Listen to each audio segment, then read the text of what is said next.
तुला काय वाटतं, मी आकाशातून एखादी चिठ्ठी फेकेन किंवा तुझ्या मोबाईलवर मेसेज पाठवेन?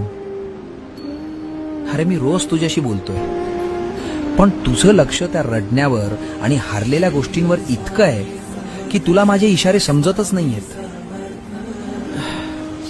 जे रस्ते मी तुझ्यासाठी अचानक बंद केलेत ना बाळा, तिथे पुढे दरी होती.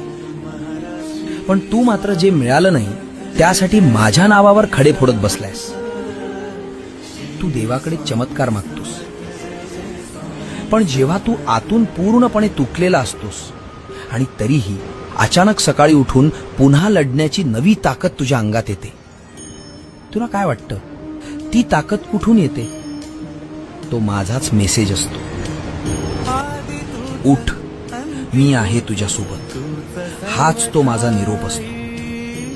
मी तुझ्या प्रत्येक प्रश्नाचं उत्तर देत असतो. आता डोळे उघड आणि आजूबाजूला बघ. मी तुला कधीच एकटं सोडलेलं नाहीये. माझ्या त्या न दिसणाऱ्या मेसेजवर आणि माझ्या टायमिंगवर विश्वास ठेव.